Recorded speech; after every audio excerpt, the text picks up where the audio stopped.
Good morning children. BST का class 12th का आज हमारा चैप्टर 4 है जिसका नाम है प्लानिंग। प्लानिंग देखिए, प्लान वर्ड से शुरू हुआ है। जब भी हमें कोई काम करना होता है, ठीक है, तो हम प्लान करते हैं, दैट मीन्स प्लानिंग करते हैं, ठीक है। जैसे कोई भी काम, छोटा से छोटा काम हो चाहे बड़े से बड़ा काम हो, बिना प्लानिंग के अगर हम काम करते हैं तो हमें क्या है, उसमें बहुत सारी समस्याएं आ सकती हैं। तो ये है बिजनेस के लिए प्लानिंग, ठीक है। तो प्लानिंग में देखिए क्या लिखा है, planning is the beginning of the management process.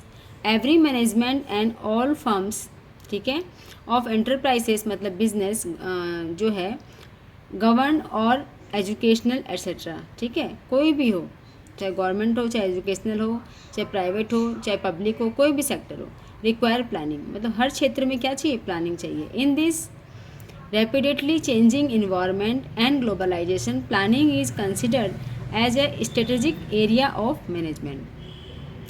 आज जो इन्वायरमेंट है, ठीक है, क्या हो रहा है, रैपिडली चेंज हो रहा है इन्वायरमेंट, ठीक है। बिजनेस के जो कल हमने जो पढ़ा था टॉपिक इन्वायरमेंट का, बिजनेस का, तो इन्वायरमेंट चेंज हो रहा है, तो उसके लिए क्या चाहिए, प्लानिंग चाहिए। तो ये क्या है, मैनेजमेंट का एक स्ट्रेटेजिक एरिया है, ठीक है। All business firms dreams of becoming successful, हम बिजनेस करते हैं सक्सेस होने के लिए। Increase the sales and earn profit, this dreams can be turn into reality only if business manager think to advance on what to do, where to do, whom to do and how to do it, think it how to do it, ठीक है। This is the essence of planning. कोई भी काम करने से पहले हमें ये समझना होगा कि काम कैसे होगा, कौन करेगा, किसके द्वारा किया जाएगा, कैसे किया जाएगा, ठीक है। ये इसका इम्पोर्टेंट पार्ट है प्लानिंग का। देखिए इसमें लिखा है प्लानिंग जो है, जो प्रेजेंट है हमारा, उसकी प्लानिंग नहीं होती। प्रेजेंट तो चल ही रहा है, जो पास्ट है उसकी भी नहीं है। प्लानिंग किसकी है, फ्यूचर की है, ठीक है। फ्यूचर में हम क्या करते हैं, अपने कोई सेटिंग ऑब्जेक्टिव्स हैं, गोल्स हैं, उनको करते हैं। डिसाइडिंग द एंड्स और फ्यूचर एक्शन कोर्सेज, मतलब फ्यूचर के लिए हम प्लानिंग करते हैं, ना कि पास्ट और प्रेजेंट के लिए। इसलिए बोला है कि फॉर्मुलेट एक्शंस मीन्स इसमें क्या है, what to do, when to do, whom to do, how to do, कौन करेगा, कैसे करेगा, कब करेगा, ठीक है। ये चीज़ें क्या होती है, प्लानिंग में आती हैं और ये फ्यूचर के लिए होती है। ये हमारा एक मेन कॉन्सेप्ट है। फिर देखिए मीनिंग में इसमें बोला है, planning refers to setting up of objective and formatting actions plans to achieve this objectives. Planning क्यों करते हैं, सेटिंग अप द ऑब्जेक्टिव्स। कोई भी काम हम करते हैं, किसी चीज़ को सक्सेस करने के लिए हम क्या करते हैं, उसको ऑब्जेक्टिव जो है, गोल है, वो डिसाइड करते हैं। वो डिसाइड होने के बाद फिर उसके रिगार्डिंग सारी हमारी जो एक्शंस हैं वो उनके रिगार्डिंग ही होते हैं। Planning is related with needs and ends, ठीक है, हमारी ज़रूरत है उसके अनुसार ही प्लानिंग हम करते हैं। फिर है it is related with what to do and how to do, ये हमने पढ़ ही लिया। अब देखिए जो हमारा करंट स्टेटस है, आज हम जहाँ पे हैं, फिर एक गैप के बाद जब फ्यूचर आएगा तो हम कहाँ पहुँचेंगे फ्यूचर में, यही हमारा प्लानिंग का ब्रिज है, ठीक है। वेयर वी आर, आज हम कहाँ हैं और फ्यूचर में हमें कहाँ जाना है, ठीक है। सपोज़ आप ट्रेन में सफ़र करना चाह रहे हैं, आप आज जिस एरिया में, जिस शहर में आप रह रहे हैं, तो वहाँ से जहाँ जाना है वो डिस्टेंस तय करेंगे ना, एक ब्रिज होगा आपका। तो आज आप कहाँ हैं और कल कहाँ होंगे, ठीक है। तो बिज़नेस में भी ऐसा ही है कि आज आप एक चीज़ का प्रोडक्शन कर रहे हैं, 2 चीज़ का कर रहे हैं, ठीक है। तो फ्यूचर में क्या वैसे ही रहना है या कुछ आगे बढ़ना है, या जो आपकी टेक्नोलॉजी है उसको इम्प्रूव करना है टाइम टू टाइम। तो ये सब चीज़ें हैं जो फ्यूचर में आपका क्या करती हैं, डिसाइड करती हैं स्टेटस को कि आप कहाँ जाना चाहते हैं। फिर है planning is deciding in the present what is to be done in future. Present में हम क्या करते हैं, डिसाइड करते हैं कि फ्यूचर कैसा है। It involves anticipations of futures, course of event and deciding the best force of when to do in actions. कौन सा फोर्स कब हम उसको अच्छे एक्शंस में करेंगे, ये हमको इस प्लानिंग से ही डिसाइड करना पड़ता है। Thus it is basically a process of thinking before doing it. This bridge gap between where we are and where we want to go. Same thing वही है, ये ब्रिज है दोनों के बीच में, आज हम कहाँ हैं और हमें कहाँ जाना है। The main aspect of planning concept क्या है बच्चों, setting objective for a given time period. एक टाइम पीरियड में अपना हमें ऑब्जेक्टिव सेट करना होता है बिजनेस के लिए। Formulating various forces of action, और उसके लिए तरह तरह के हमें फोर्सेस उसके लिए लगाने पड़ते हैं टू अचीव दैम, उस ऑब्जेक्टिव को पाने के लिए, ठीक है। जैसे हमारा टारगेट अगर है कि हमें इतना % मार्क्स लाने हैं, तो उसके लिए हमें क्या करना पड़ेगा, बहुत तरह की जो है फोर्सेस लगानी पड़ेंगी उसको पढ़ने के लिए, समझने के लिए, ठीक है। Selecting the best possible alternatives from among the various force of action available. आपको 80% मार्क्स लाने हैं, ये आपने अपना ऑब्जेक्टिव डिसाइड कर लिया। अब क्या है कि आपको तरह तरह के काम करने होंगे, आपको राइटिंग पे भी ध्यान देना होगा, आपको लर्निंग पे भी ध्यान देना होगा, आपको प्रैक्टिस पे भी ध्यान देना होगा, ठीक है। और सारे सब्जेक्ट पे आपको इक्वली उस पर फोकस करना पड़ेगा। तो उसके साथ साथ उसको पढ़ने का कौन सा बेस्ट तरीका है। सपोज़ करिए कि आप नाइट में नहीं पढ़ सकते ज़्यादा देर, ठीक है, तो आप मॉर्निंग में पढ़िए, आफ्टरनून में पढ़िए, इवनिंग में पढ़िए।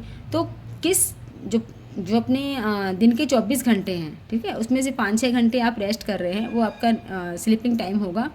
तो वो आप डिसाइड करेंगे कि कौन सा मेरे लिए सूटेबल है।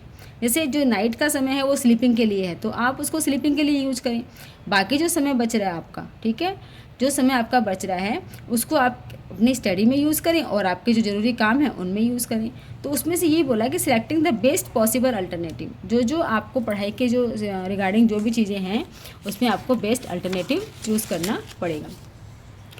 अब प्लानिंग हमने समझ लिया, प्लानिंग के कुछ फीचर्स हैं। फीचर्स में देखिए सारे इस फ्लो चार्ट में लिखे हुए हैं, इसको एक एक करके हम पढ़ लेंगे। देखिए planning focuses on a achieving goal, वही ऊपर लिखा हुआ है। हमारा जो गोल है उसको अचीव करने के लिए हम प्लानिंग करते हैं, अदरवाइज हमें प्लानिंग की ज़रूरत ही क्या है। तो बोला है every organization is set up to achieve predetermined goals, specific goal are set out in the plans and along with the activities to be undertaken to achieve goal। Same चीज़ वही आ रही है बोलने में, पढ़ने में, कि कुछ हमारे स्पेसिफिक गोल्स होते हैं, कुछ जनरल गोल्स होते हैं, प्री डिटरमाइंस होते हैं, वो ठीक है पहले से डिसाइडेड होते हैं, तो उनके लिए हमें क्या करना पड़ता है, प्लानिंग करना पड़ता है।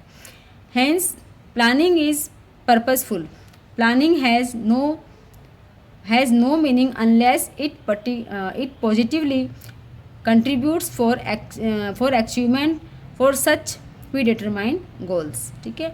अगर हमारे जो गोल डिसाइडेड नहीं है तो हम प्लानिंग क्या करेंगे, तो वो क्या है, यूजलेस हो जाएगी। Planning is a primary functions of the management. देखिए मैनेजमेंट के कई तरह के फंक्शन है, ऑर्गेनाइजिंग है, स्टाफिंग है, डायरेक्टिंग है, कंट्रोलिंग है, ठीक है। उसमें सबसे पहले क्या है, प्लानिंग है, ठीक है। प्लानिंग करने के बाद तो हम डिसाइड करते हैं कोई भी काम। हमें मान लो कहीं वेकेशंस पे कहीं जाना है, तो पहले हमने प्लान किया कि कहाँ जाना है, ठीक है, पहले हमने प्लेस डिसाइड किया कहाँ जाना है, फिर उसके बाद जो सारे काम होंगे कि मोड ऑफ वे क्या होगा, किस तरह से जाएंगे, कब कहाँ रहेंगे, वो सब बात की प्लानिंग है। लेकिन पहले हम प्लानिंग कर लेते हैं कहाँ जाना है, प्लेस का। ऐसे ही planning is primary functions of the management. तो पहले बिज़नेस के बारे में प्लानिंग करें कि कैसा बिज़नेस करना है, किस टाइप का बिज़नेस है, कब करना है, ठीक है। इनको करके फिर और तरह की प्रोसेस उसमें आएंगी, उनको हम धीरे धीरे करके क्या करेंगे, ऑर्गेनाइजिंग करेंगे, कंट्रोलिंग करेंगे, स्टाफिंग करेंगे, वो बात की प्रोसेस है। प्लानिंग जो है lays down the base for the other functions of management, उनके लिए बेस है ये। All other management functions are perform within the framework of the plans drawn. ये सारे जो फंक्शंस बाद के हैं, ऑर्गेनाइजिंग, स्टाफिंग, डायरेक्टिंग, ठीक है, तो ये सारे फंक्शंस कब होते हैं, कब ड्रॉ होते हैं, after planning. Thus planning precedes other functions and it is also referred to as the primary of planning. बार बार वही चीज़ें हैं कि ये प्राइमरी फंक्शंस है प्लानिंग का। Planning is a continuous process, planning क्या है, कंटिन्यूस प्रोसेस है। थर्ड पॉइंट इसका ये है कि ये कंटिन्यूस प्रोसेस है। आज हम प्लानिंग किसी चीज़ की कर रहे हैं, ठीक है, फिर जब वो चीज़ प्रोसेस में आके एंडिंग तक जाएगी फिर हम वापस प्लानिंग करेंगे। तो ऐसे ही फर्स्ट हमने पढ़ा कि जो प्लानिंग है वो क्या है, अचीविंग द गोल, इसका एक फीचर है कि ये अचीविंग गोल के लिए की जाती है। दूसरा है प्राइमरी फंक्शंस है मैनेजमेंट का। थर्ड हम पढ़ रहे हैं कंटिन्यूस प्रोसेस है। कैसे, plans are prepared for a specific period of time. At the end of given period there is a need for new plans on this basis of new situations and conditions. Moreover, due to interchanging environment, planning become a continuous responsibility of the management। जैसे जैसे environment change होता है, जैसे situation change होती है, condition change होती है, new situations आती हैं, ठीक है, तो हमारी प्लानिंग भी क्या है, समय के साथ साथ चेंज होती है, मतलब हमें प्लानिंग कंटिन्यूअस चलते रहती है। Planning is pervasive, pervasive means universal, हर जगह प्लानिंग है, हर क्षेत्र में प्लानिंग हमें करनी पड़ती है।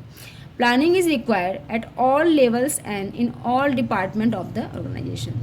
जितने भी डिपार्टमेंट हैं ऑर्गेनाइजेशंस के, ठीक है, उन सब में क्या है, प्लानिंग चलेगी। टॉप लेवल जो है वो पूरे जो एंटरप्राइज है उसके लिए करेंगे, लेकिन जो डिपार्टमेंटल प्लानिंग है वो भी वो उनकी जो अथॉरिटी है वो उनको करेंगे। It is not the exclusively functions of the top management or a particular department, rather it is performed by all managers at various level.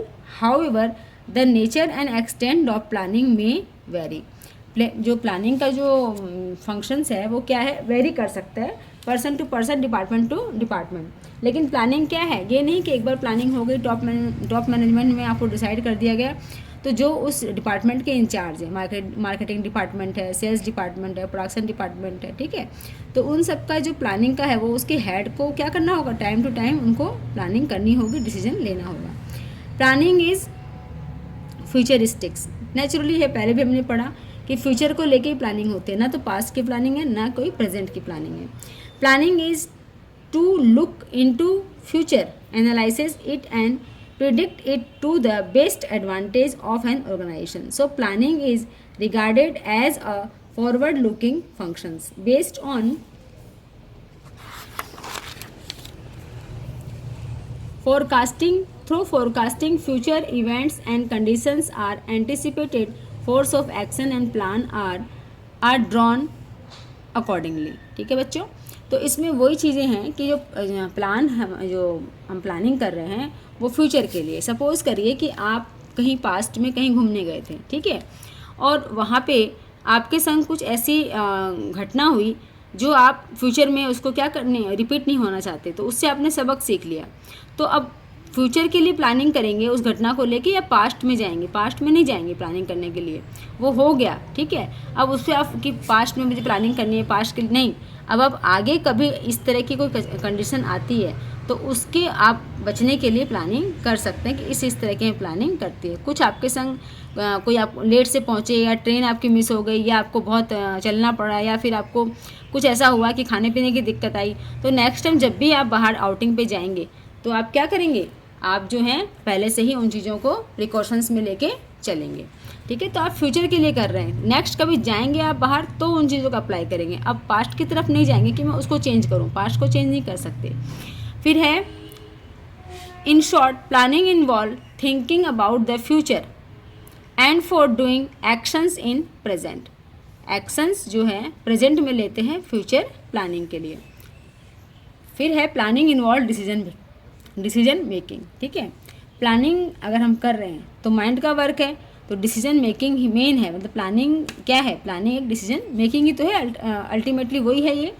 Planning involves proper and carefully analysis of various alternatives and selecting the best possible alternatives, ठीक है।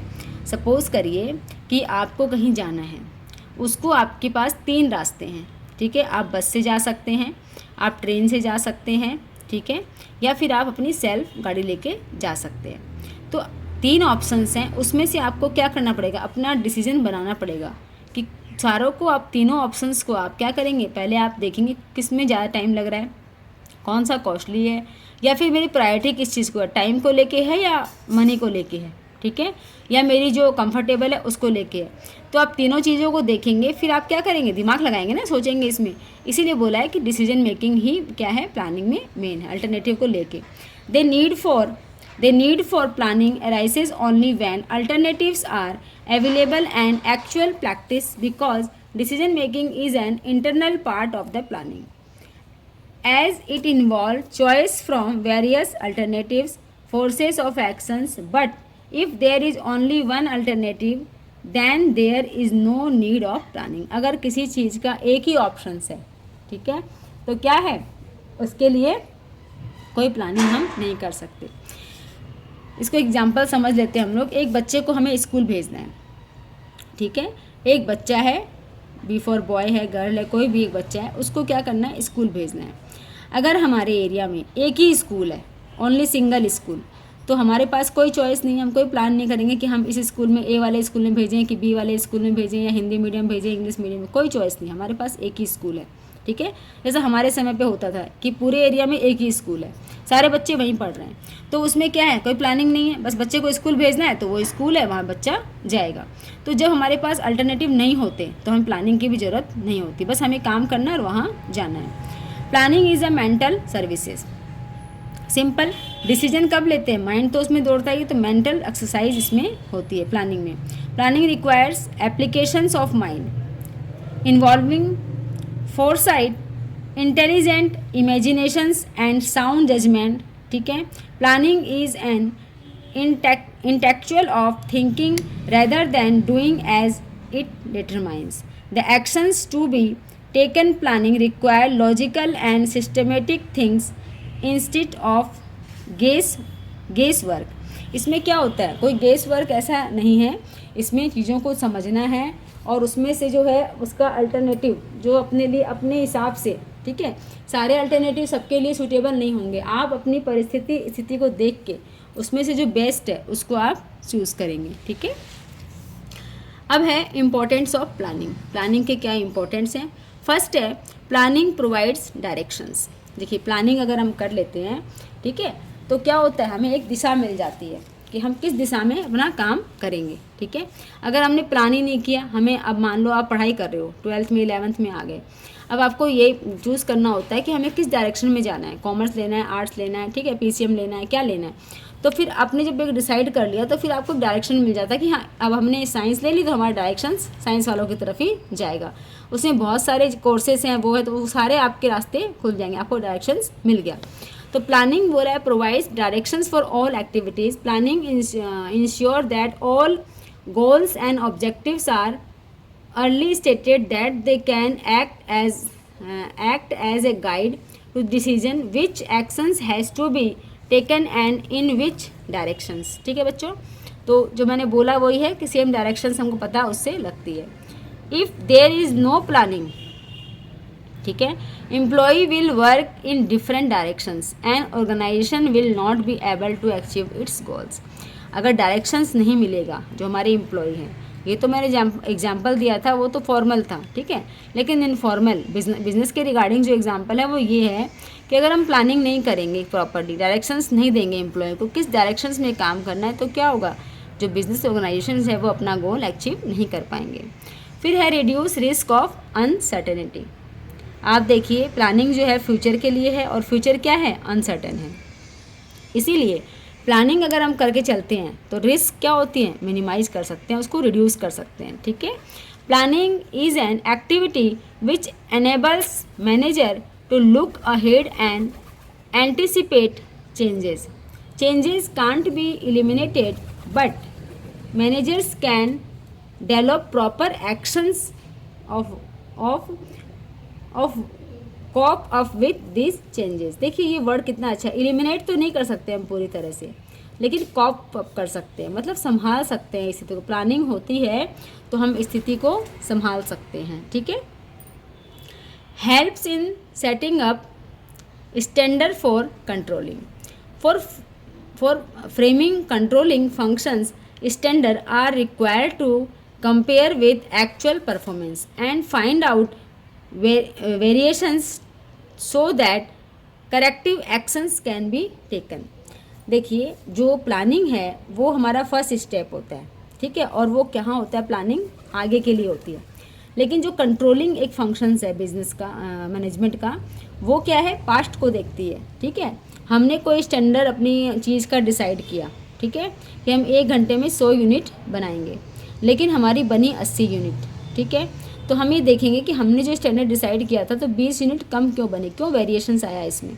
ठीक है, तो उन चीज़ों को हम पहले फाइंड आउट करेंगे क्यों आया और फिर कंट्रोलिंग करेंगे उन चीज़ों को। तो यहाँ पे यही बोला है कि with actual performance and find out the variations, जो वेरिएशंस हो रहा है वो क्यों हो रहा है, so that corrective actions can be taken. तो प्लानिंग अगर नहीं होगी तो कंट्रोलिंग कैसे हो पाएगी। ठीक है, फिर बोला है standards are set according to the objectives और सब ऑब्जेक्टिव्स। जो हमारे ऑब्जेक्टिव्स होते हैं और सब ऑब्जेक्टिव्स होते हैं उसके रिगार्डिंग हम क्या करते हैं, अपनी प्लानिंग करते हैं। ठीक है, रिड्यूस ओवरलैपिंग और वेस्टेज।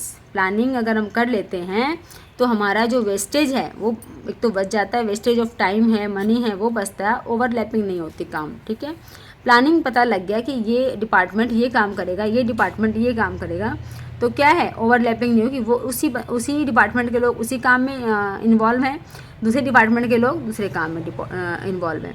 सपोज़ करिए ये डिपार्टमेंट है मार्केटिंग का, ठीक है, एडवर्टाइजमेंट का, तो उनका काम है कि हमें सिर्फ एडवर्टाइज़ करनी है, उसके लिए हमें क्या क्या चीज़ें चाहिए, ठीक है, तो वो उसके ऊपर अपना ध्यान देंगे। ये नहीं कि ये डिपार्टमेंट भी एडवर्टाइजिंग में कर रहा है, उनकी प्लानिंग नहीं है, और दूसरे लोग भी प्लानिंग उसमें लग रहे हैं एडवर्टाइजिंग, तो क्या हो रहा है, ओवरलैपिंग हो रही है और वेस्टेज हो रहा है। ठीक है, तो इसी को इसमें एक्सप्लेन किया गया है। आइए लैंग्वेज देख लेते हैं इसकी।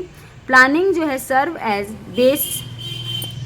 basis for the coordinations various activity of different departments and individuals.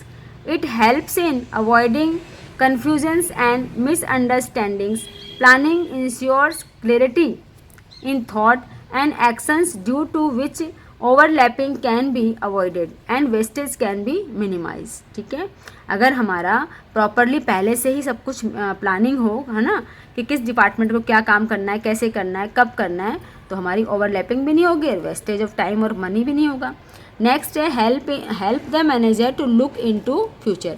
Planning से क्या होता है, फ्यूचर के लिए मैनेजर क्या करता है, हमेशा आगे की तरफ ही देखता रहता है। And on the basis of evolutions और वेरिएशन अल्टरनेटिव, ठीक है, best decision can be taken. In this way managers can select best alternatives. Manager क्या करेगा, बेस्ट अल्टरनेटिव को ही चूज़ करेगा। Planning promote innovative idea. जब प्लानिंग करते हैं कोई भी चीज़ को लेके, तो क्या होता है, हमारे माइंड में नए नए आइडिया आते हैं, नए नए आइडिया आते हैं, तो उससे क्या होता है, हमारी प्लानिंग और अच्छी होती है।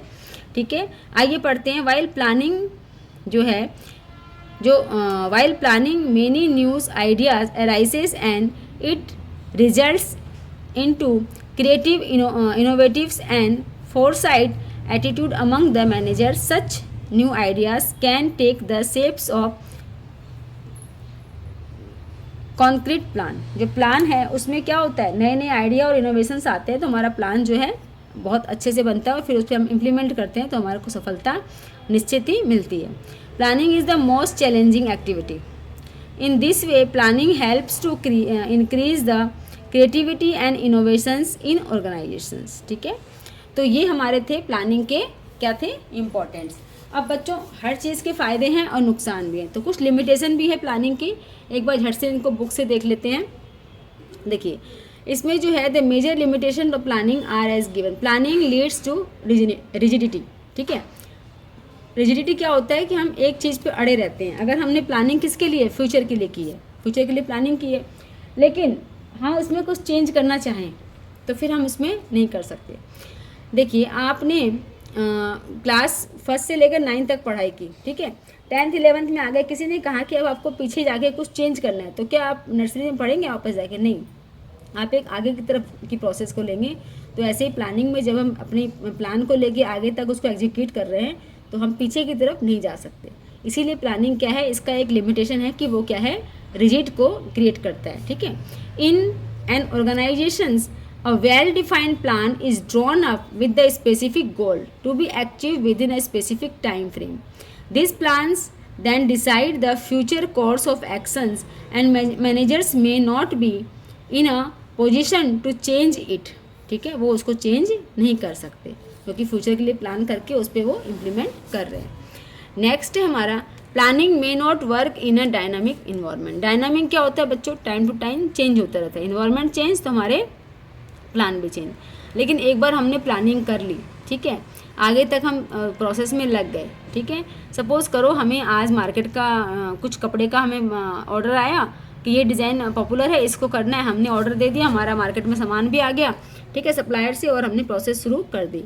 लेकिन अब पता लगा कि इन्वायरमेंट चेंज हो रहा है, उसकी डिमांड कम हो रही है, तो क्या हम चेंज कर सकते हैं? नहीं कर सकते, क्योंकि हमने फ्यूचर की प्लानिंग करके और हमने अपना काम को एक्शंस में लगा दिया। इन्वायरमेंट चेंज हो रहा है तो हम उसको चेंज नहीं कर सकते, ये इसकी एक लिमिटेशन है। आइए देखते हैं बुक में क्या है। The business environment is dynamic. कल भी पढ़ा था हमने कि बिजनेस इन्वायरमेंट क्या है, डायनामिक है। नथिंग इज कांस्टेंट, कुछ भी स्थिर नहीं है। The environment consist of number of dimensions, economic, political, physical, legal and social dimensions. ठीक है, ये सारे डायमेंशन हमने कल किसमें पढ़े थे, इन्वायरमेंट में पढ़े थे। The organizations has to constantly adopt itself to change it. It becomes difficult to accurately assess future trends in the environment. ठीक है, तो हम क्या कर सकते हैं, फ्यूचर इन्वायरमेंट को हम बिल्कुल एग्जैक्ट क्या कर सकते हैं, उसको मतलब हमें एसेस नहीं कर सकते, उसको हम फाइंड आउट नहीं कर सकते कि क्या होगा फ्यूचर्स में। इसीलिए क्या है, डायनामिक जो है इन्वायरमेंट के संग प्लानिंग चेंज करने में दिक्कत आती है। Planning reduce creativity. देखिए, वैसे तो प्लानिंग करने से हमने पढ़ा था इनोवेशंस होते हैं, नए नए आइडियाज़ आते हैं। ठीक है, लेकिन एक टाइम पे हमने प्लानिंग कर ली किसी काम की, लेकिन अब हम उसमें चेंज क्रिएटिविटी के साथ नहीं कर सकते, क्योंकि एक बार जब हम प्लान बना लिए आज के अकॉर्डिंग, मतलब आज का टाइम था, आज के जितने आइडियाज़ आपके दिमाग में आए उसके अकॉर्डिंग आपने बना लिया। ठीक है, लेकिन बाद में कुछ नया क्रिएटिविटी आपकी आई तो क्या हम उसमें चेंज कर पाएंगे, नहीं।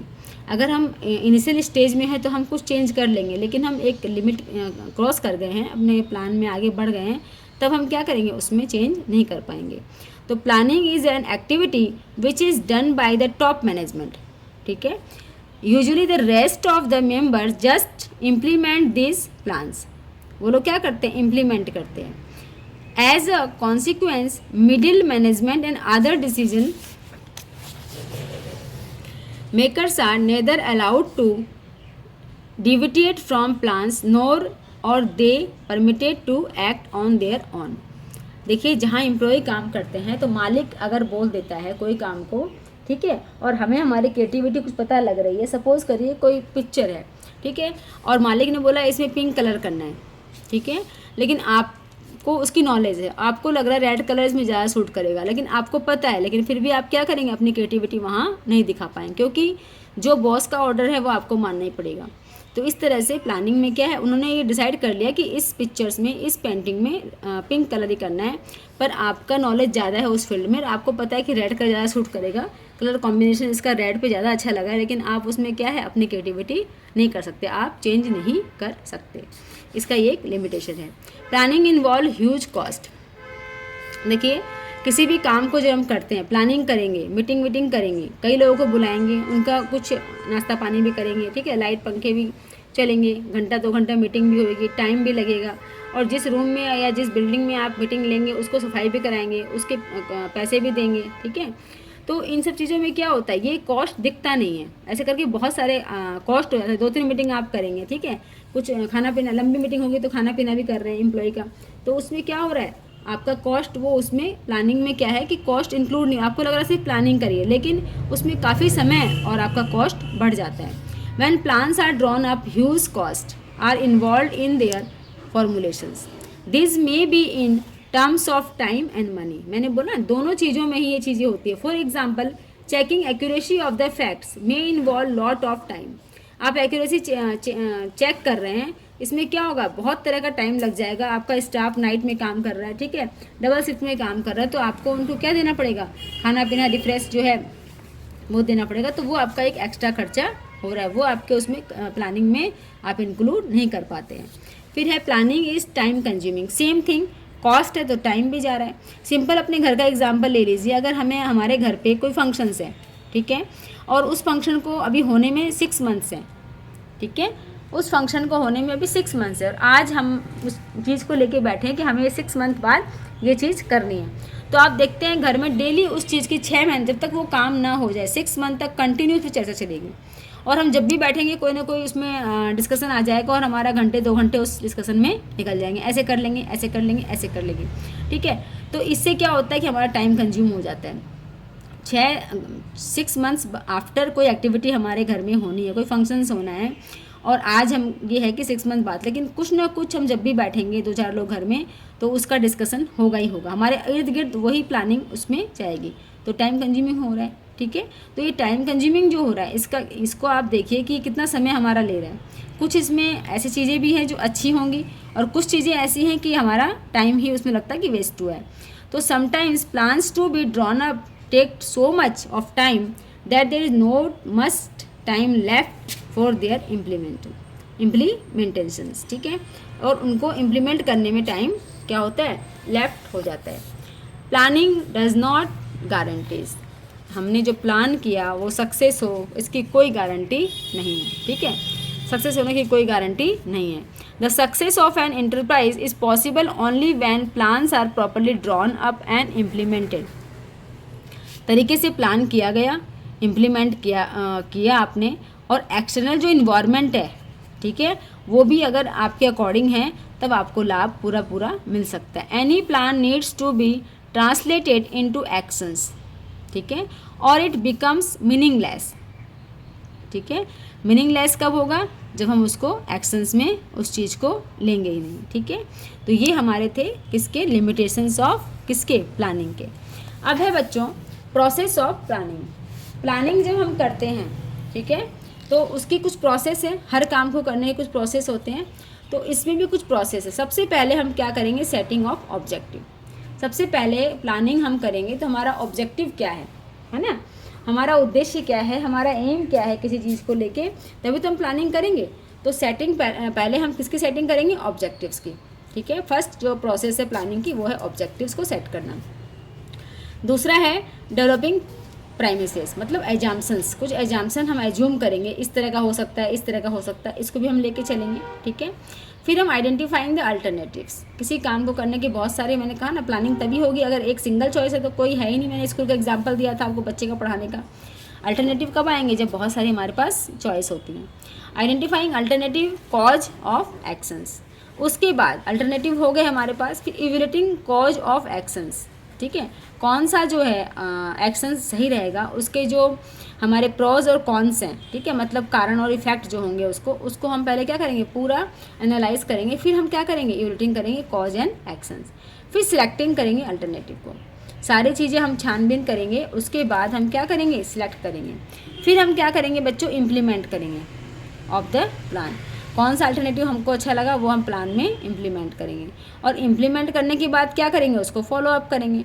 अगर हमने कोई चीज़ इम्प्लीमेंट कर ली कि ठीक है कल से मैं ऐसा करती हूँ, फिर आप उसको फॉलो अप ही नहीं कर रहे तो कोई फ़ायदा नहीं है आपकी प्लानिंग की प्रोसेस की, ठीक है।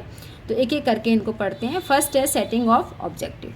The first steps of planning process जो है वो क्या है, ऑब्जेक्टिव्स। ये फर्स्ट प्लानिंग है, मतलब फर्स्ट स्टेप है प्लानिंग की। सेकेंड, ऑब्जेक्टिव्स में be set for the entire organisations and इस department within the organisations. Objective पर डिपार्टमेंट भी हो सकता है और पूरी होल ऑर्गेनाइजेशन के लिए भी हो सकता है। Such objectives specify what the organisations wants to achieve. For example, objectives of an organisations could mean an increase in sales by 20%। अब जो ऑर्गेनाइजेशंस है उसका ये है कि हम 20% अपनी सेल्स को इंक्रीज करेंगे, तो ये उनका एक क्या हो गया, ऑब्जेक्टिव्स हो गया। Objective must be communicated for all departments, सारे डिपार्टमेंट को आपको कम्युनिकेट करना पड़ेगा, ठीक है। Departments, units, levels and employ, सबको बताना पड़ेगा कि हमारा ऑब्जेक्टिव इस साल का क्या है। They give directions to all departments. If the end result is clear it becomes easier to work towards the goal। अगर हमको सब कुछ क्लियर पता रहेगा तो हमको अपने गोल को अचीव करने में समय नहीं लगेगा। नेक्स्ट हमारा पॉइंट है डेवलपिंग ऑफ प्रीमिसेस, ठीक है। प्रीमिसेस मैंने बताया था कि एजम्पशंस, तो बोला सेकंड जो प्लानिंग का जो प्रोसेस है वो है, स्टेप्स है, वो क्या है, planning involves deciding the future course of action which is quite uncertain, so every manager has to make uncertain assumptions about the future। वो भी क्या करते हैं, ऐसा होगा तो ऐसा कर लेंगे, ऐसा होगा तो ऐसा कर लेंगे, इस तरह के assumptions वो क्या करते हैं, फ्यूचर्स के रिगार्डिंग करते हैं। जो assumptions are called the premises। planning premises are the assumptions, ठीक है, made about the future on the basis of which the plan are drawn।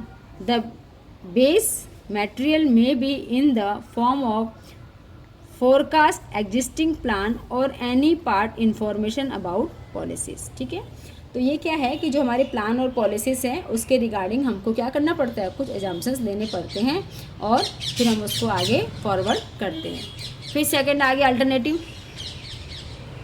After setting up of various objectives and taking various assumptions, organizations has to develop alternative way of actions.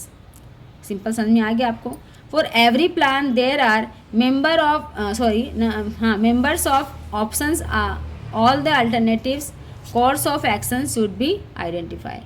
जितने भी हमारे पास alternative है उनको हम क्या करेंगे, देखेंगे, समझेंगे, फिर उसमें से बेस्ट वन चूज़ करेंगे। The course of actions which may be takes could be either routine or innovative course adopted by involving more people and sharing their ideas.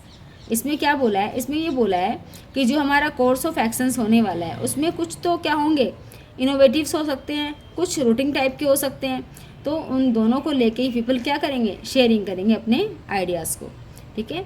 In case of an important project more alternative should be greatest and thoroughly discussed amongst the members of the organisations. उनको उन चीज़ों को लेके सोचना पड़ेगा जितने भी alternative हैं। Evaluating cause of actions, cause और एक्शंस को फाइंड करना होगा।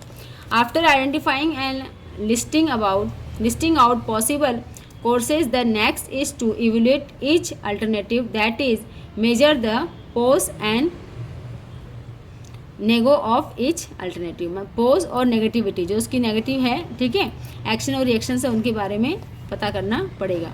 each course will have many variable which means to be measures against each other. all alternatives should be compared and valued in the light of flexibility, cost, efforts, benefits and so on. हर तरह के angle से हमें हर plan को देखना होगा। Flexibility कितनी है, light कितनी है, कॉस्ट कितना है, एफर्ट्स कितने हैं, बेनिफिट्स कितना है, तब हम क्या करेंगे, एक प्लान को पसंद करेंगे। Selecting the alternative after evaluating माने उसके मूल्यांकन करने के बाद the various alternatives, the next step is to select the most suitable course of actions. This is the real point of decision making. यहाँ यही काम है, मेन जो है डिसीजन मेकिंग का काम है कि हम सबका ऑब्जर्वेशन लेके, सबके कॉज एंड इफ़ेक्ट्स, ठीक है, दिमाग में लगा के अपनी जो क्षमता है उसको भी देखते हुए हम फाइनल डिसीजन ले लेते हैं। The alternative is to selected should be the most possible, profitable, feasible and with least negative points. Sometimes a combination of pros may be selected instead of one best force, ठीक है, rations decisions। इसमें क्या होता है, कई बार क्या होता है, हम कॉम्बिनेशंस के हिसाब से भी अपना प्लान कर लेते हैं। बहुत एक जो कॉम्बिनेशंस है, मान लो सेकेंड और थर्ड प्लान हमारा जो कोई चीज़ का ले रहे हैं, हम 4 ऑप्शन थे लेकिन सेकेंड और थर्ड ये हमको सूटेबल लगा तो हम क्या करेंगे, दोनों को मिला के अपने बिजनेस में अप्लाई कर लेंगे। फिर है इम्प्लीमेंटेशन ऑफ द प्लान का क्या करेंगे, इम्प्लीमेंट करेंगे। This is the step where putting the plan into actions. In this step is concern with transferring the plan into actions by activating others managerial functions. फिर follow up. Planning is a continuous process and it does not end with the implementations of plan. Implementation कर दिया, हम plan बना लिया तो क्या पूरा काम हो गया, नहीं, उसको फॉलो अप करना पड़ेगा। So continuous monitoring and review of plan of periodic intervals is very important. Time to time हमें उसको क्या करना पड़ेगा, मॉनिटरिंग भी करनी पड़ेगी, क्या हम सही चल रहे हैं, क्या हम काम कर रहे हैं। मान लो आप किसी गवर्नमेंट सेक्टर की तैयारी कर रहे हैं जॉब के लिए, तो हमें ये बार बार ये हम तैयारी कर रहे हैं, हम बुक्स ले आए, हम कोचिंग जा रहे हैं, हम पढ़ रहे हैं, लेकिन आपको अपना खुद का क्या करना पड़ेगा, देखना पड़ेगा कि मॉनिटरिंग करनी पड़ेगी कि कंटिन्यूअसली कि मैं क्या उस तरफ जा रही हूँ, कितना समय मैं उसको दे पा रहा हूँ।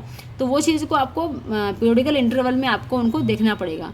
ये बहुत इंपॉर्टेंट है। तो बोला important to ensure that plan are perform according to the schedule. It helps to make the necessary changes in the plan in case of any durations. ठीक है, किसी भी केस की ड्यूरेशंस में हमें क्या करना पड़ता है, अपने प्लान को अगर चेंज करना है या कुछ मॉडिफाई करना है तो इन सब चीज़ों को हमें क्या करना पड़ेगा, मॉनिटरिंग के साथ ही हम टाइम टू टाइम इसको सक्सेस कर सकते हैं। तो ये थे हमारे जो प्रोसेस ऑफ प्लानिंग की प्रोसेस में क्या क्या होता है। इसके बाद हम देखते हैं टाइप्स ऑफ प्लान। ठीक है, टाइप्स ऑफ प्लान में है एक तो सिंगल यूज प्लान, ठीक है, और एक है स्टैंडिंग प्लान। सिंगल यूज के बारे में हम देखते हैं कि जो प्लान, ऐसी प्लानिंग हम कर रहे हैं जो एक बार ही काम आता है, ठीक है, और जो क्या होता है एक स्पेसिफिक सिचुएशन के लिए बनाया जाता है, वो सिचुएशन हैंडल हो गई, प्लान भी ख़त्म। ठीक है, स्टैंडिंग क्या होता है कि वो लॉन्ग समय के लिए होता है और उसको क्या है करना पड़ता है। ठीक है, मतलब कंटिन्यू चलता है लॉन्ग टाइम के लिए।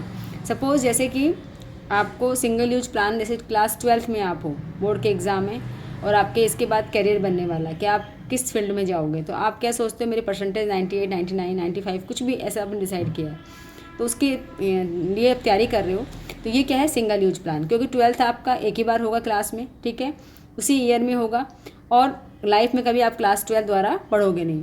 तो वो जो प्लान है वो क्या है, एक बार आपका जब क्लास 12th में हो तभी आपका प्लान चल रहा है। स्टैंडिंग में क्या है, सपोज़ आप स्कूल में एडमिशन लिया, आप छोटी क्लास में ले रहे हो, फर्स्ट सेकंड में ले रहे हो, तो आपका एक स्टैंडिंग प्लान क्या है पेरेंट्स का कि आपको ये बनना है, ठीक है, डॉक्टर बनना है, इंजीनियर बनना है। तो आपको क्या है प्लान क्या करना होगा कि जब से आपने एडमिशन लिया तब से कंटिन्यू आपको अच्छी पोजीशन पे क्लास में रहना है और उसमें अच्छे से पढ़ना है, सुनना है, टीचर की बातों को सुनना है, होमवर्क, क्लास वर्क जो भी आपको मिलता है डायरेक्शंस स्कूल में उसको फॉलो करना है।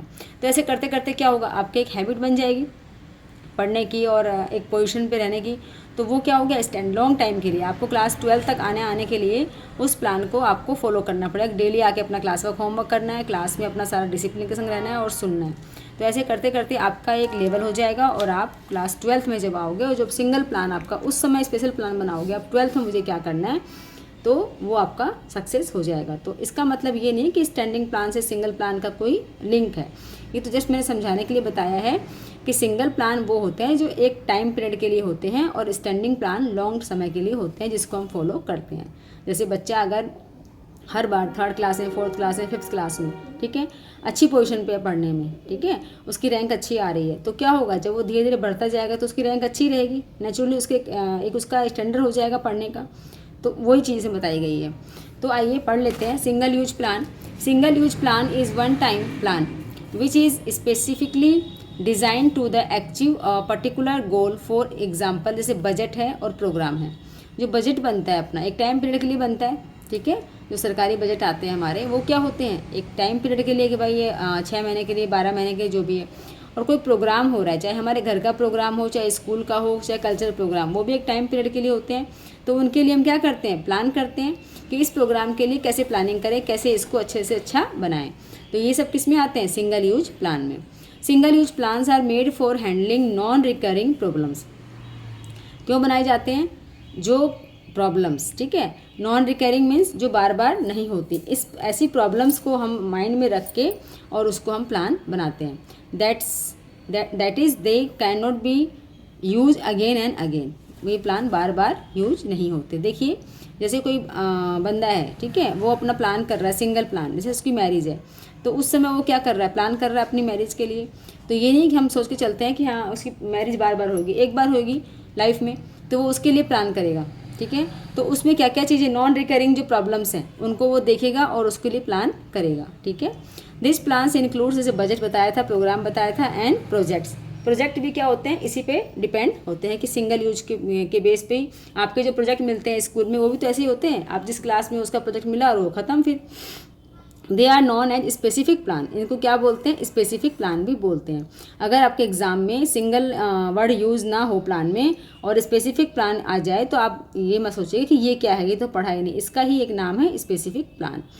As they are formulated to fit a specific situations के अकॉर्डिंग ही ये फिट होते हैं। स्टैंडिंग मैंने आपको समझा ही दिया था, एक बार पढ़ लेते हैं। इसमें क्या लिखा हुआ है, a standing plan is one which is use for activities that occur regularly over period of time. ठीक है, बार बार जो एक्टिविटी हो रही है उनके लिए हम क्या कर रहे हैं, स्टैंडिंग प्लान कर रहे हैं। जैसे हमारी मदर्स हैं, हम जब स्कूल गोइंग होते हैं, ऑफिस गोइंग होते हैं, तो मदर का क्या होता है, एक प्लान होता है, वो डेली चलता है कि रोज़ सुबह इतनी बजे उठना है, इतनी बजे लंच पैक करना है, इतनी बजे बच्चों को उठाना है, आने के बाद बच्चों को ये देना है, वो इतने बजे सोना है। तो ये क्या होता है, एक लॉन्ग टाइम, इसमें चेंज थोड़ा बहुत होता है, लेकिन ये लॉन्ग टाइम के लिए कंटिन्यूस वही चल रहा है। ठीक है, जब तक बच्चे ऑफिस जा रहे हैं या स्कूल गोइंग है, जो भी है। It is design to enact that intervals operations of the organisations run smoothly. किस लिए किए जाते हैं, ये इंश्योर करते हैं कि जो हमारे वर्क है वो क्या हो, स्मूथली चले। It is a plan that is develop once it is modify from time to time. इसको मॉडिफाई किया जाता है, ये रिजिड नहीं है, टाइम टू टाइम हम प्लान चेंज करते हैं। सपोज करो संडे है, ठीक है, या छुट्टी के दिन है, तो हम बच्चे 10-15 मिनट आगे पीछे उठते हैं, अपना काम करते हैं। मदर भी क्या थोड़ा रिलैक्स फील करती है कि हाँ ठीक है, आज कुछ भी बना दो, कैसा ही बना दो। तो ये क्या हो रहा है, मॉडिफाई हो रहा है। प्लान तो वही है, लेकिन इसमें क्या है, मॉडिफाई भी हम कर सकते हैं टाइम टू टाइम। फिर है modify from time to time to meet business needs require. जैसे रिक्वायरमेंट होती है वैसा ही हम इसको क्या कर सकते हैं, मॉडिफाई कर सकते हैं। स्टैंडिंग प्लान इंक्लूड्स पॉलिसीज, इसमें पॉलिसीज आती हैं, प्रोसीजर्स आते हैं, मेथड्स आती हैं, रूल्स आते हैं। ठीक है बच्चों, तो इसके अंदर हमारी पॉलिसी आ गई, ये भी लॉन्ग टाइम के लिए बनती है। प्रोसीजर, जैसी पॉलिसी होगी वैसा ही हमारा प्रोसीजर होगा, वैसे ही मेथड होंगे, वैसे ही रूल्स बनेंगे। ठीक है, it helps in decision making on problems which are of recurring natures. They are also known as repeated use plan. इनको क्या बोलेंगे, रिपीटेड यूज प्लान। उसको क्या बोलेंगे, स्पेसिफिक प्लान। अब इन दोनों में क्या डिफरेंस है वो देखते हैं। ये आता है एग्जाम में पूछता है, सिंगल यूज प्लान और स्टैंडिंग प्लान में क्या डिफरेंस है। सबसे जो इंपॉर्टेंट डिफरेंस है वो यही है कि single use plan refers to plan formulated to meet the requirement of an particular situations and to accomplish specific objective। ठीक है, जो स्पेसिफिक उसका ऑब्जेक्टिव है उसको पाने के लिए, गेन करने के लिए क्या होता है, ये प्लान बनाए जाते हैं। It refers to plan which are use for activity that occur regularly over a period time. जो रेगुलरली काम हो रहे हैं उसके लिए ही प्लान बनाया जा रहा है। ऑब्जेक्टिव क्या है बच्चों इसका, single use plans are develop for activity. Same thing इसमें है, ये भी एक्टिविटी के लिए होता है, लेकिन कौन सी एक्टिविटी, देखिए, which are not likely to be repeated in future. ठीक है, जो फ्यूचर में रिपीट नहीं होंगी, उस एक्टिविटी के लिए वो काम किया जाता है। और ये क्या है, which are recurring in nature, जो जिसका नेचर क्या है, बार बार होना किसी काम को। ठीक है, उसके अकॉर्डिंग ये पॉलिसी जो ये है प्लान बनाए जाते हैं। फिर है durations. This plans are generally formatted for short period, पहले बताया था। This plans are formatted for long period. फिर है स्टेबिलिटी। इसकी स्टेबिलिटी क्या होती है, कम होती है। Single use plans have less stability as they decreases when the specific जो सिचुएशंस है आर प्रोजेक्ट इज ओवर। जो सिचुएशन है, प्रोजेक्ट है, कोई हमारा काम है, वो अगर काम हो गया तो हमारा ये जो प्लान है वो भी वहीं फिनिश हो गया। मान लो हम बच्चे की शादी के लिए प्लान बना रहे हैं, तो बच्चे की शादी हो गई, वहाँ तक हमारा प्लान था, शादी हो गई तो प्लान भी वहीं ख़त्म हो गया। Standing plans are relatively more stable और they are formulate for long period.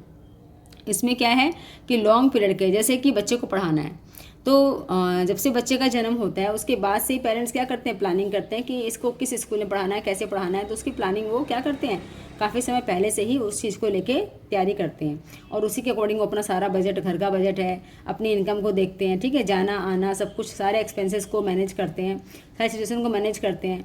ठीक है, तो इस तरह से वो प्लान क्या होता है, स्टैंडिंग प्लान होता है, जो लॉन्ग टाइम के लिए बनता है।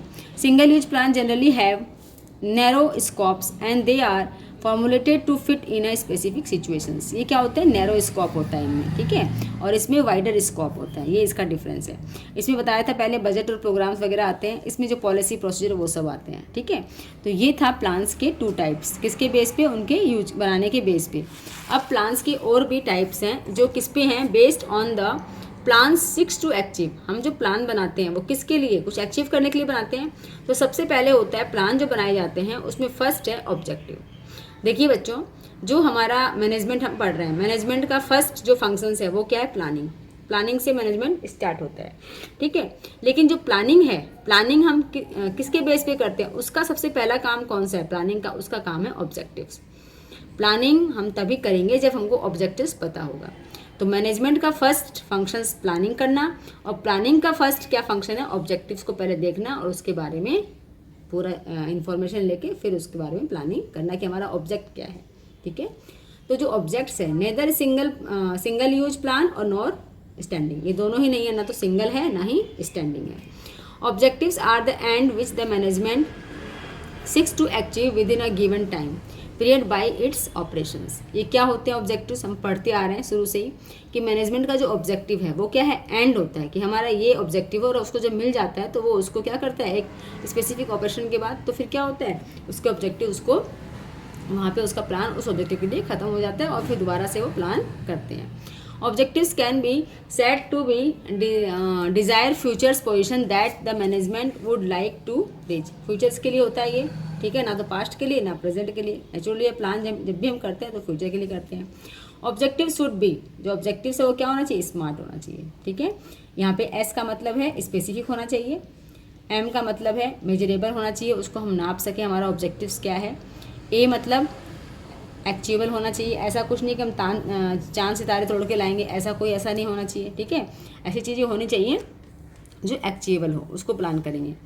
आर मीन्स रिलेवेंट होना चाहिए, हमारे बिजनेस के, जो हमारा बिजनेस है, जो जिस टाइप का बिजनेस है उसके रिलेवेंट होना चाहिए हमारा objectives.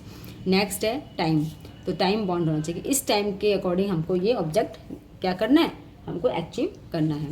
Objective can be define as future position, पहले भी बोला, ठीक है। Usually set by the top management, ये कौन बनाते हैं, टॉप मैनेजमेंट बनाते हैं। जैसे कि mobile company wants increase to mobile users by 10% in 2 years. 2 years में वो क्या करेगी, मोबाइल कंपनी 10 ईयर्स अपने कस्टमर को बढ़ाएगी, यूजर्स को बढ़ाएगी, ठीक है। सेकंड आता है बच्चों इसमें स्ट्रेटजी। स्ट्रेटजी का मतलब ही है कि कुछ ऐसी तकनीकें, कुछ ऐसे प्लान्स, कुछ आइडिया ऐसे लगाए जाए ताकि हमारे जो मार्केट में कॉम्पिटिटर हैं उनको हम फेस कर पाएँ। तो neither single nor use standing plan, ये भी क्या है, सिंगल में भी नहीं है और स्टैंडिंग में भी नहीं है। Strategy is a comprehensive plan for accomplishing and organisation objective.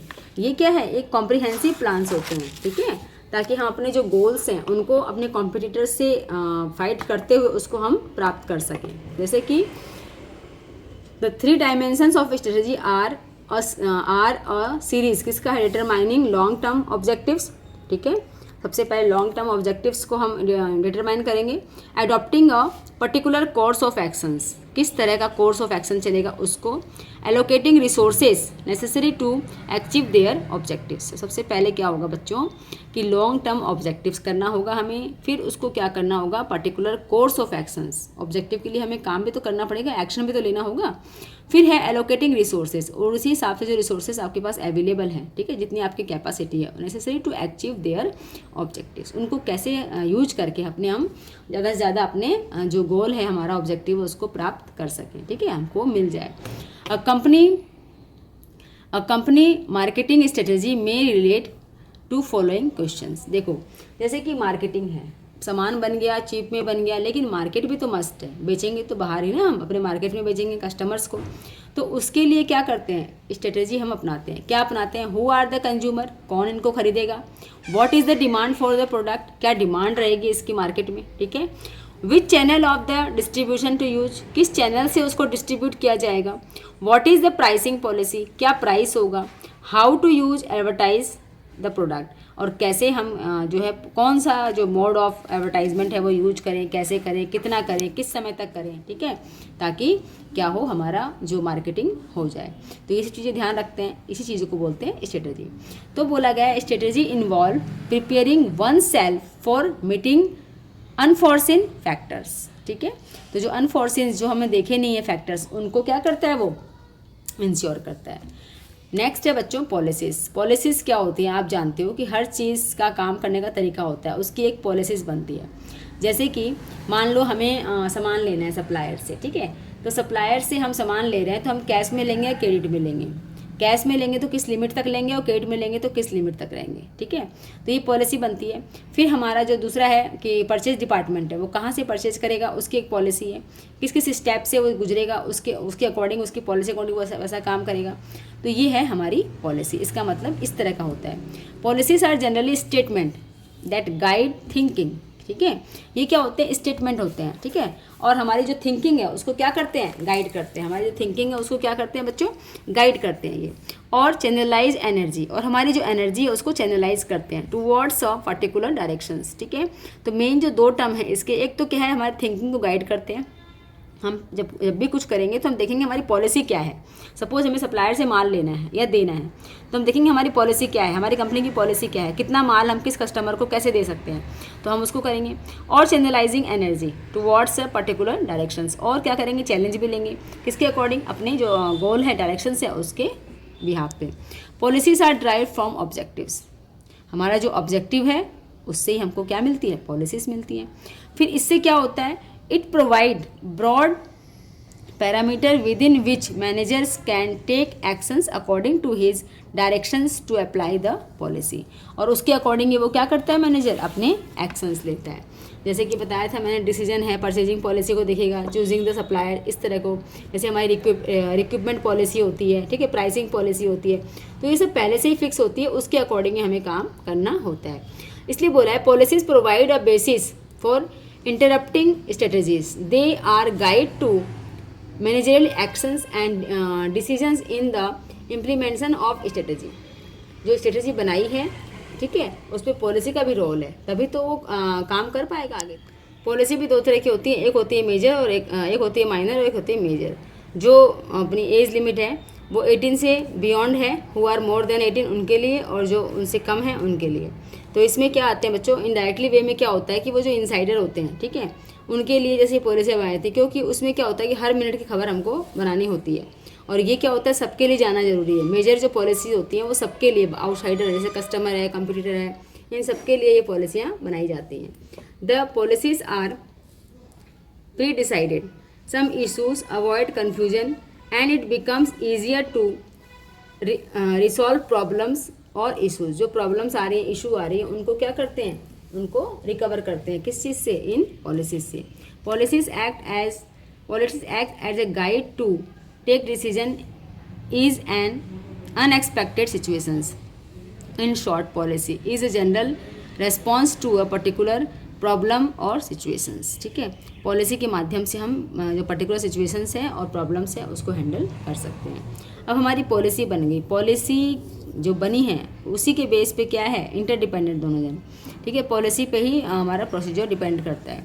तो a procedure is a chronological, that means step by steps, ठीक है। स्टेप बाय स्टेप इसका मतलब होता है कि performance is a chronological sequence of various steps to be taken in order to perform an activity in an efficient manner। Step by step, जैसे कि कोई रेसिपी हम बनाते हैं तो हम स्टेप बाय स्टेप लेते हैं ना, कि ये चीज़ पहले कब डालेंगे, फिर ये कब बनेगा, ये कैसे बनेगा, तो स्टेप बाय स्टेप चलते हैं। ऐसे ही हमारा जो प्रोसीजर है हमारी पॉलिसी को लेते हुए ही चलता है। The sequence of step to be taken in the generally to enforce a policies and to attend the predetermined objectives. कोई भी काम हम करेंगे तो हमारा जो पहले से डिसाइड जो काम है उसी के बेस पे हम प्रोसीजर करेंगे।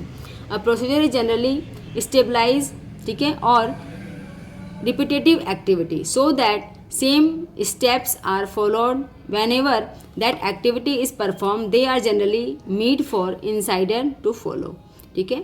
ये जो प्रोसीजर है ये एक बार आपने बना लिया तो फिर क्या होगा, उस सिचुएशन में वही हमारा प्रोसीजर हमको करना पड़ेगा। सपोज करो आपने कोई एक अच्छी सी रेसिपी सीखी है कोई डिश की, तो जब भी आप उसको बनाएंगे तब क्या करेंगे, वही स्टेप से उसको बना के आप उसको एंजॉय करेंगे। तो ऐसे ही इस पॉलिसी जो प्रोसीजर जो होता है वो क्या होता है कि जो एक एक्टिविटी अगर हो गई, ठीक है, उसको बार बार हम क्या करते हैं, उसी तरह से काम में लेते हैं। Policies are procedure and related to the each other, ठीक है। ये एक policy and procedures are related to the each other, एक दूसरे से संबंधित होती हैं ये।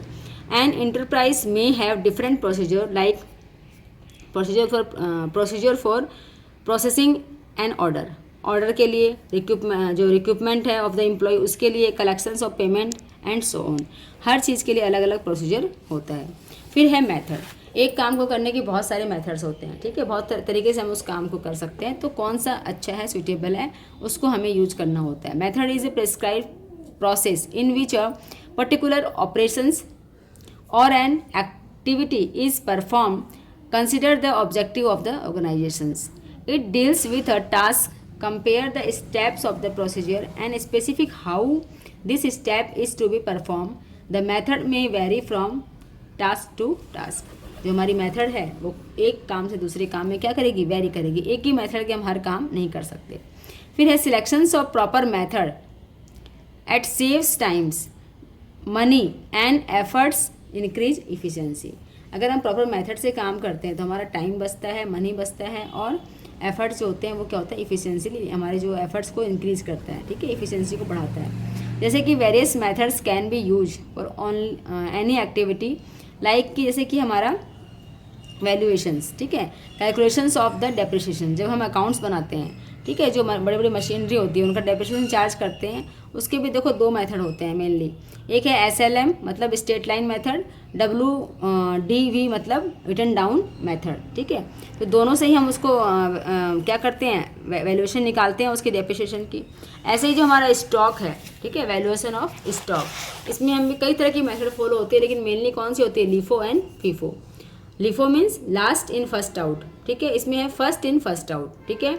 इसमें क्या है, हमारा स्टॉक जो पहले का पड़ा हुआ है, मान लो एकदम से ख़त्म तो हुआ नहीं हमारा स्टॉक, हमने और ऑर्डर कर दिया, तो जो लास्ट बचा हुआ है, लास्ट इन फर्स्ट आउट, जो लास्ट का बचा हुआ है उसको पहले आउट करो, ठीक है, उसको पहले काम में लो। और इसमें क्या है, फर्स्ट इन फर्स्ट आउट, जो पहले आ गया है, ठीक है, उसको पहले यूज करना है। तो ये भी डिफरेंशिएट होता है मेथड करने का, किस तरह की जो मैन्युफैक्चरिंग कंपनी है वो किस तरह का स्टॉक का जो प्रोसीजर है वो अपनाती है, पॉलिसी। रूल्स में क्या है, rules are specific statement that inform what is to be done and what is not to be done. Suppose school में जब आपका डांस या म्यूजिक रूम होता है, वहाँ पे क्या होता है, स्लीप, आपके जो जूते हैं बाहर रिमूव करने पड़ते हैं, ठीक है। वहाँ अगर गद्दे वगैरह बिछे हुए हैं तो वहाँ आपको आराम से बैठना होता है। तो ये रूल है, उसमें कोई आपकी वो नहीं है कि छूट मिलेगी आपको। इस तरह ही कुछ घर के रूल्स होते हैं कि आपको नाइट में 8 o'clock तक घर आ जाना है काम करके। तो इस तरह का रूल क्या है, स्टैंडिंग है, मतलब एक बार बन गया तो बन गया, बस ये घर के रूल हैं कि इस तरह के काम करने होंगे, ठीक है। Rules reflects a managerial decisions that certain actions must और मस्ट नॉट बी टेकन। किस तरह की चीज़ें करेंगे, किस तरह के एक्शंस लेंगे, किस तरह के एक्शन नहीं लेंगे। Employees are expected to comply मतलब फॉलो करेंगे with the rules while performing an activity. वो भी क्या करेंगे, उनको बता दें हमारे जो कंपनी है, हमारी जो बिजनेस जो है उसमें क्या है, इस तरह के रूल फॉलो होते हैं, तो उनको भी क्या करना पड़ेगा, ये मानना ही पड़ेगा। रूल्स आर रिजिड, ये बिल्कुल रिजिड होते हैं। They do not allow for any type of flexibility, इसमें कोई फ्लेक्सिबिलिटी नहीं होती, रूल तो रूल है। Rules are usually simplest type of plan as there is no compromise और चेंज, इसमें जल्दी चेंज नहीं होता है, ठीक है। फिर है प्रोग्राम हर तरह के होते हैं, ठीक है, जैसा पहले बताया था सिंगल यूज प्लान है। हर तरह के प्रोग्राम में हम क्या करेंगे, प्लान बनाएंगे और फिर वो प्रोग्राम होने के बाद फिर दूसरे प्रोग्राम के दूसरा प्लान बनाएंगे। Program is a detail statement about a project which outlines the objective, policies, procedure, rules, task, human and physical resources required and the budget to implement and course of actions। देखिए programme जब हम कोई करते हैं तो हमारे जितने भी पॉलिसीज़ है, प्रोसीजर है, रूल्स हैं, ठीक है, हमारा बजट है, सब कुछ लेके हम चलते हैं, मतलब सबका मिला जुला रूप होता है प्रोग्राम। लास्ट में हम क्या कर रहे हैं, प्रोग्राम लेके चल रहे हैं। आप जनरली अपने लाइफ में भी देखिए, छोटे मोटे प्रोग्राम घर पे कराते हो या बाहर करवाते हो तो आप क्या देखते हो, क्या किस पॉलिसी से करेंगे, क्या प्रोसीजर रहेगा, उसके क्या क्या रूल्स रहेंगे, ठीक है। जैसा आपका प्रोग्राम है उसके अकॉर्डिंग आप रूल बनाते हैं, सब चीज़ का समावेश इसमें होता है। फिर है programs will include the complete range of activity as well as the organization's policies and how it will contribute to the overall business plan to gives a step by step approach to guide the actions necessary to reach a predetermined goal। तो step by step चलते हैं जो हमारे predetermined goal हैं। Programs can different type like जैसे कि productions programme हो गए, सेल्स प्रोग्राम हो गए, ट्रेनिंग प्रोग्राम हो गए, इस तरह के प्रोग्राम को हम क्या करते हैं, एग्जीक्यूट करते हैं टाइम टू टाइम। बजट क्या होता है, सिंगल यूज प्लान है। हमको बजट हर चीज़ में लेके चलना पड़ता है। बजट क्या है, मनी जो है ना उससे संबंधित है, पैसे से संबंधित है। तो जो बजट है is the statement of expected result expressed in numerical terms, numerical मतलब पैसों में, over a specific period of time, एक टाइम पीरियड के लिए हमें अपना एक बजट बना के चल लेना पड़ता है। It is plan which quantities futures, ठीक है, फैक्ट्स एंड फिगर्स, ये क्या करते हैं, जो फ्यूचर्स के जो फैक्ट्स हैं, फ्यूचर्स को लेके चलते हैं, फिगर को लेके चलते हैं कि इस फिगर में हमें ये काम करना है। जैसे कि बजट लेके चलते हो, मार्केट जा रहे हो, आपने 500 लिए या 1000 रुपीज़ लेके इस चीज़ में हमें ये चीज़ इस बजट की लानी है, तो कोई चीज़ मार्केट में आप ट्राई करोगे, है ना, तो हमें वो महंगी मिले, कुछ जगह सस्ते, हम तो ट्राई करेंगे कि हमें हमारा बजट इतना ही है, हम इसमें ही परचेज करेंगे। तो for example a sales budgets में forecast but the sales actual is different, हम बजट को तो कर सकते हैं लेकिन जो एक्चुअल सेल्स है उसको हम क्या डिफरेंट हो सकती है वो एक्चुअल से, ठीक है। बजट में also be prepare to show number of workers required in a factory, ठीक है, एट पीक प्रोडक्शन टाइम, कितने वर्कर्स चाहिए इसका भी तो बजट बनता है। बजट इज अब expressed in numerical terms, it becomes easier to compare actual figure corrective actions. जब हम बजट लेके चलते हैं और हमारा जो काम होता है वो नेचुरल डिफरेंशिएट तो होता ही है, तो हम क्या कर सकते हैं, जल्दी से पता कर पाते हैं कि हमारा जो एक्चुअल था और जो हमारा पहले से बजट में था तो उसमें दोनों में क्या डिफरेंस आया। This budget is a central device from which directions can be taken care of. Some important budgets use in organizations are sales budget हो गया, ठीक है, प्रोडक्शंस बजट हो गया, कैश बजट हो गया, रेवेन्यू बजट हो गया, एक्सपेंसेस बजट हो गया, सबको लेके हम चलते हैं। अब बच्चों इसमें कुछ डिफरेंसेस हैं, जैसे पॉलिसी में ऑब्जेक्टिव मैंने सब पढ़ाया आपको, तो आप इसका शॉर्ट भी ले सकते हैं, फोटो ले सकते हैं इसकी, ताकि आप पढ़ लें इसको, लेकिन मैं जल्दी से पढ़ देती हूँ। पॉलिसी में क्या है, policy aim to determine how to work is to be done. Objective में क्या, objective aim to determine what is to be done, ठीक है। इसमें होता है कि व्हाट टू बी डन, क्या किया जाएगा। इसमें होता है policy aim to determine the how to work is to be done, इसमें है क्या किया जाएगा, इसमें है कैसे किया जाएगा, ठीक है। Policy do not have a time dimension, इसमें कोई टाइम डायमेंशन नहीं होता, पर इसमें होता है। ऑब्जेक्टिव्स में have short and long term objectives, ठीक है बच्चों। They are derived from objectives, policy इससे मिलती है ऑब्जेक्टिव से, ठीक है। They are derived from goals, और ये कहाँ से मिलते हैं, हमारा जो गोल है। ऐसे ही डिफरेंस है पॉलिसी में और प्रोसीजर में, दोनों इंटरलिंक्ड हैं। Policies is needed for achieve objectives, हमारा ऑब्जेक्टिव है उसके लिए पॉलिसी बनाई जाती है, और procedure is needed for the implementation of policy. तो जो पॉलिसी बनी हुई है उसको फॉलो करने के लिए हम क्या करते हैं, प्रोसीजर अपनाते हैं। मैंने कहा दोनों क्या है, डिपेंडेंट है, इंटरलिंक है। Policy is expressed as general statement, general statement है। प्रोसीजर क्या है, is express a specific which specific term, है स्टेप बाय स्टेप कैसे करना है। Policies have broad area of applications, ठीक है, ब्रॉड एरिया है पॉलिसी का। Procedure have limited area of application. Same है, प्रोसीजर में मेथड में क्या डिफरेंस है। देखिए procedure is a sequence of all activities to be completed. आप देखते हो जैसे रेसिपी की हम कुछ रेसिपी बनाते हैं या कोई काम करते हैं तो उसका एक स्टेप बाय स्टेप प्रोसेस होता है। मेथड में क्या है कि एक मेथड हम चूज़ कर लेते हैं, ठीक है। Method had limited scope as they are the part of one step of the procedure. ये क्या है बच्चों, प्रोसीजर का एक पार्ट है मेथड, ठीक है। और क्या है, they are more rigid as compare to method, ये क्या है, रिजिड है procedure. Procedure aims to develop step for completing an activity, ठीक है। और ये क्या है, method aim to standardize the way of completing the task. कौन सा अच्छा मेथड है काम करने का, ठीक है, वो इसको इससे पता लगता है। ऐसे ये policy and rule, policy general statement, rule is the most specific statement होते हैं। ये जनरल होते हैं, ये स्पेसिफिक होते हैं, ठीक है। Policy aim to guide in decision making, decision में हमको पॉलिसी हमको माइंड में रखनी पड़ती है। Rules aims to guide to human behaviour, human का बिहेवियर कैसा है इसके ऊपर हम क्या बनाते हैं, रूल बनाते हैं, ठीक है। जैसे ह्यूमन बिहेवियर क्या है, जनरली हम देखते हैं कि जहाँ कुछ खाते हैं वहीं फेंक देते हैं, इसलिए क्या होता है, कचरा हो जाता है, ठीक है। ह्यूमन नेचर है कि जहाँ भी वो कुछ खाता है वो क्या करता है, अपने घर की सफाई रखता है और बाहर कचरा फैलाता है। तो अगर किसी को कचरा फेंकते हुए बाहर देखा जाए रोड पे, अगर उसे पेनल्टी लगा दी जाए, ऐसा रूल बना दिया जाए तो लोग क्या होंगे, सतर्क हो जाएंगे। ठीक है, यहाँ वहाँ जो शौचालय बने हुए हैं उनका यूज़ नहीं करते और ओपन में जो है ये सब काम करते हैं, तो उनके लिए भी क्या होता है, अगर पेनल्टी लगा दी जाए तो क्या होगा, लोग इससे बचेंगे। तो इसको बोलते हैं रूल। रूल किस पे है, ह्यूमन बिहेवियर। ह्यूमन का बिहेवियर देख के ही ये सब चीज़ें होती हैं।